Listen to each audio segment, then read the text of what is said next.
O inferno não tem fúria como eu, desprezada. Esta história começa há 31 anos, mas a vingança em si foi pura coincidência e aconteceu há 2 anos atrás. Vou resumir algumas, ou a maioria, das partes porque é uma história louca, mas ficarei feliz em responder quaisquer perguntas. Eu aprendi muito nesta jornada, e parte da razão para escrever isso é para compartilhar com os outros. O começo.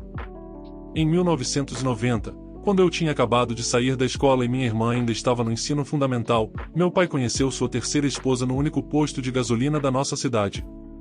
Eles logo foram morar juntos, e meu pai nos abandonou em nosso apartamento no porão para viver em um barco casa simples, que não funcionava, com ela. Ele aparecia a cada 2 semanas e me dava $40 para compras. Eventualmente, alguém descobriu a situação e chamou minha mãe. Fomos morar com ela, o que foi, acredite ou não, pior. Meu pai e sua esposa do barco casa simples se casaram em 1991. Pouco depois, ela me ligou e disse que o tumor cerebral do meu pai havia retornado, o que não era verdade, e que ele não conseguia lidar com o estresse de estar perto de nós. Que as únicas pessoas com as quais ele aguentava ficar eram ela e seu filho, Short, que tinha a mesma idade que eu. Quando liguei para meu pai para perguntar se isso era verdade, ele disse que não era, e simplesmente não conseguia acreditar que ela tivesse dito isso. Essa foi uma de nossas últimas conversas até 2 anos atrás. O meio. Não há muito nessa parte. Eu trabalhei para pagar a faculdade, e às vezes vivia no meu carro. Eu e meu pai não tínhamos contato, mas ouvia da família que ele havia comprado uma casa e colocado seu filho em aulas vocacionais. Quando minha avó morreu, Short e sua mãe apareceram em um caminhão e levaram todos os móveis e qualquer outra coisa que não estivesse presa ou já tivesse sido levada. Eventualmente, cortei contato com o lado da família do meu pai. Eu lutei por anos, décadas na verdade, mas consegui. E agora tenho um ótimo emprego e uma boa família. A melhor vingança é viver bem, certo? A preparação pré-final. Há 2 anos, em outubro de 2019, recebi uma ligação do irmão do meu pai, Allen.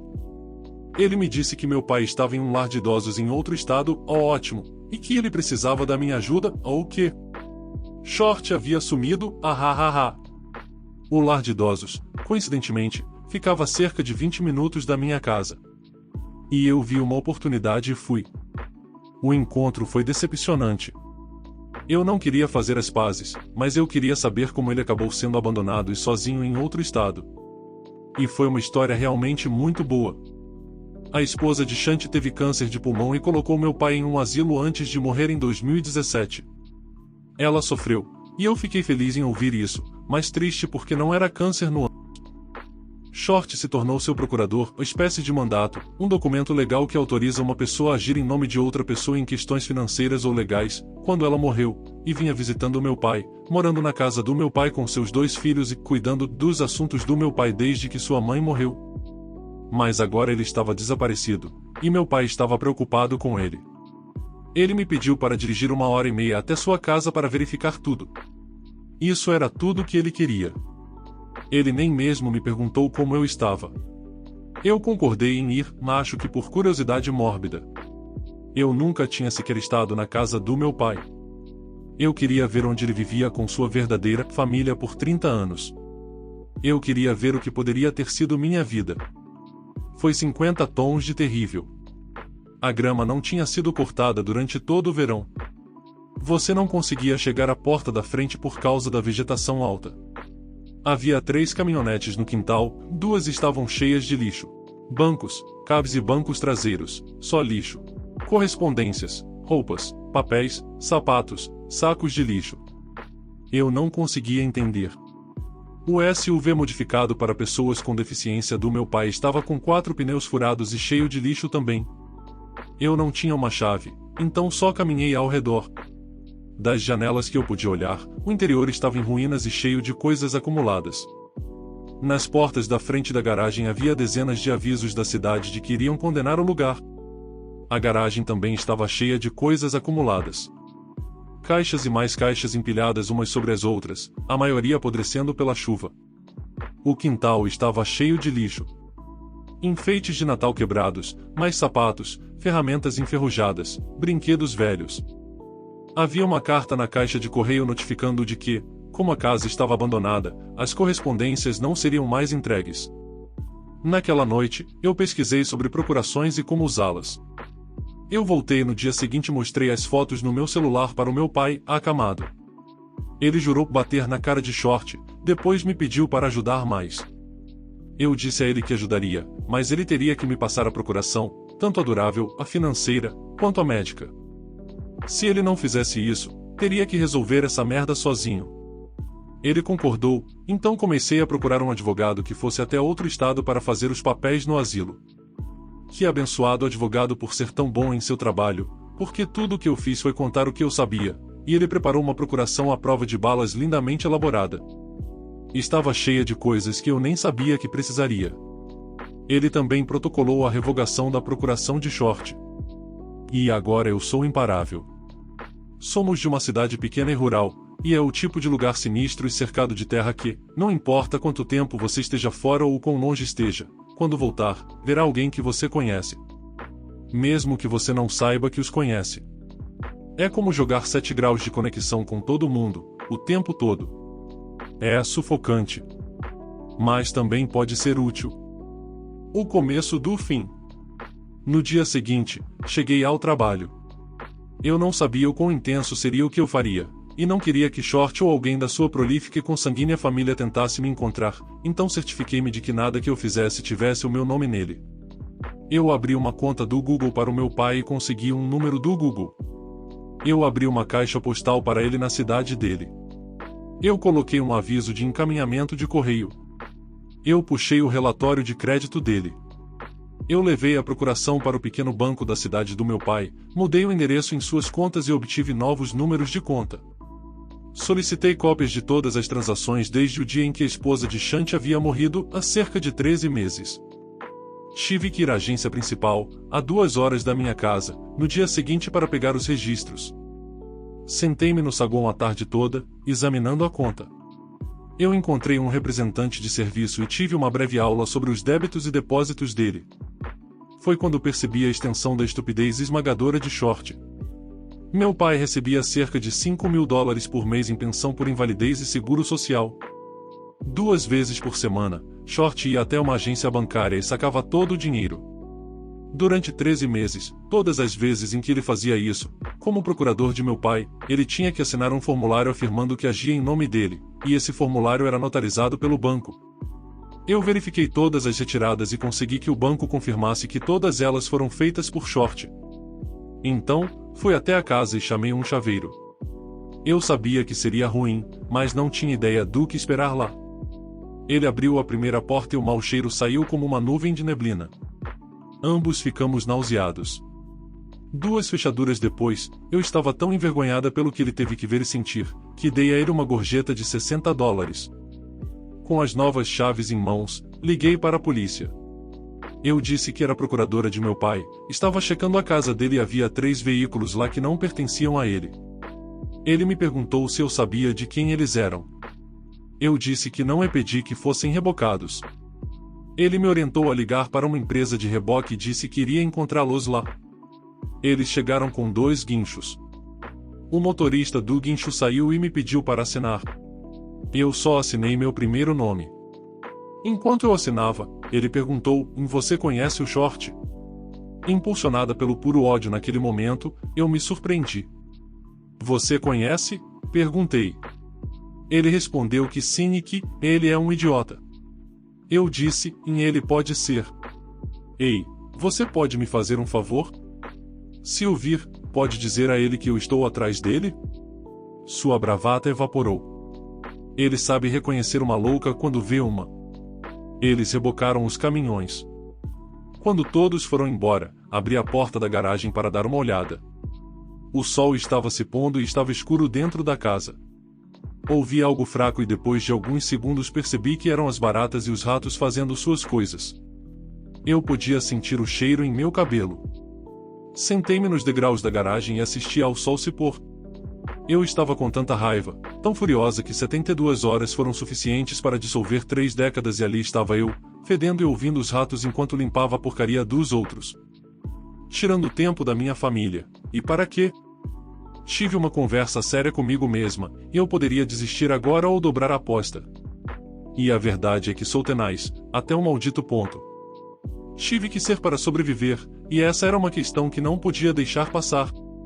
A ideia da vida de Short ser abalada, sua única fonte de renda, provavelmente desaparecendo literalmente da noite para o dia, e meu pai tendo que ouvir, através de mim, que está quebrado e sozinho, me deixou absolutamente alegre. Eu queria desesperadamente que ambos perdessem o que tinham. Então, decidi ir além. Naquela noite, pesquisei sobre medidas de restrição. E foi surpreendentemente fácil conseguir uma. Fui ao tribunal de minha cidade natal, fui ao escritório do escrivão e disse que precisava de uma medida de restrição. Preenchi o formulário em uma mesa precária enquanto estava lá.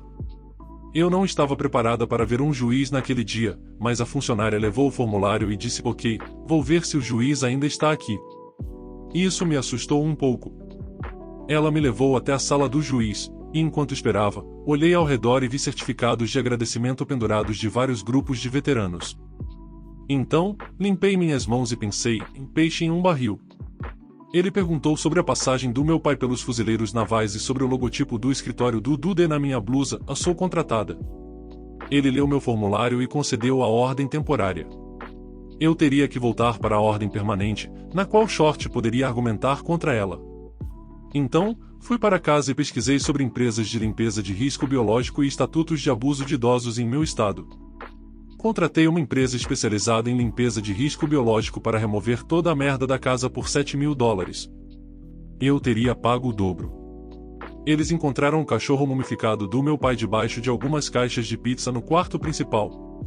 Eles me enviaram fotos e salvaram alguns papéis. Durante esse tempo, Short foi processado e uma audiência foi marcada. Eu comecei a documentar tudo, tirando fotos, fazendo planilhas e cronogramas com referências cruzadas, porque agora eles tinham toda a minha atenção.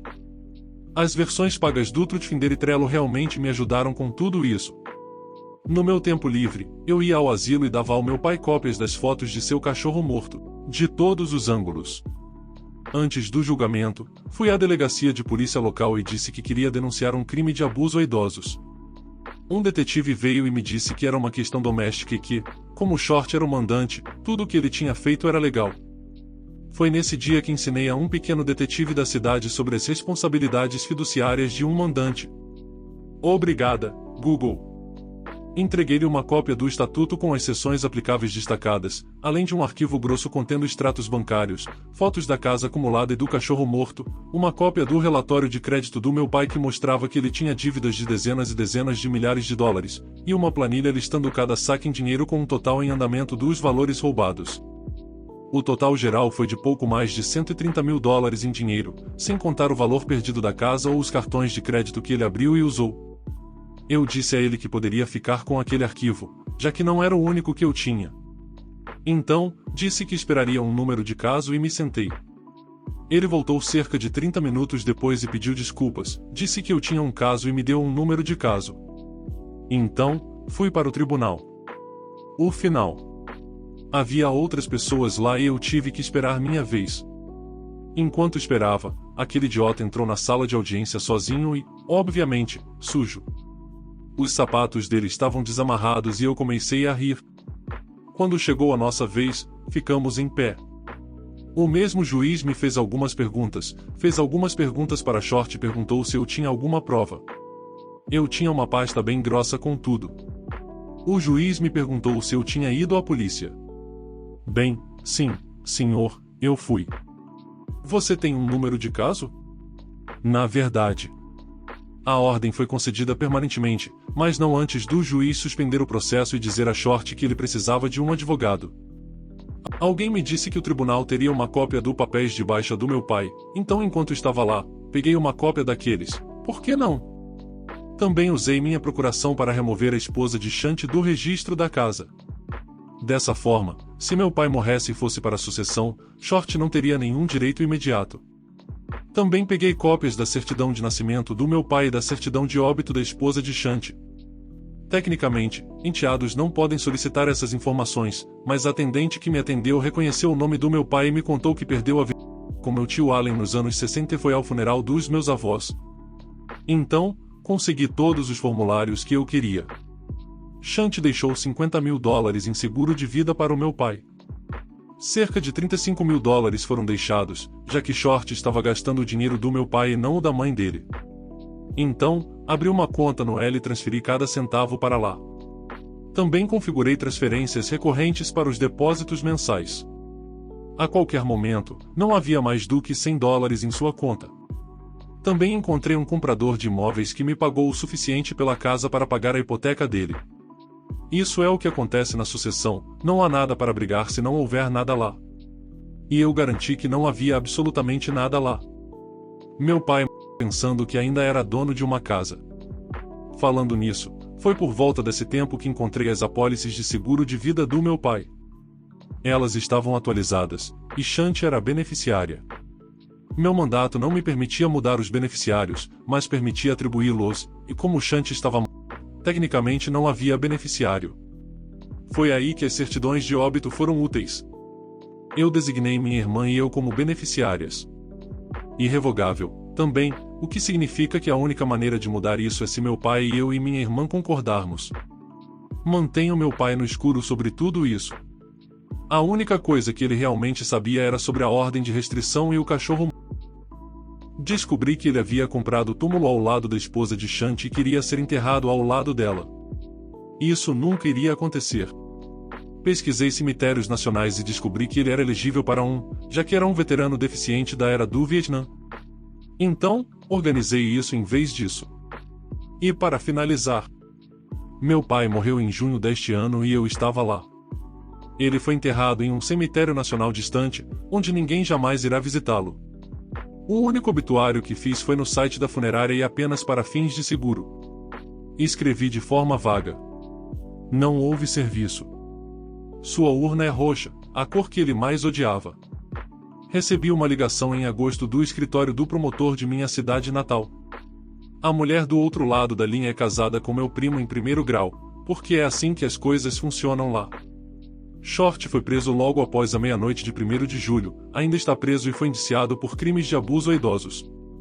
Ele enfrenta até 10 anos de prisão. Ela me disse para não esperar o julgamento tão cedo, já que pode levar até 3 anos para acontecer. Eu disse a ela que era incrível, pois a incerteza, espero, o assombrará.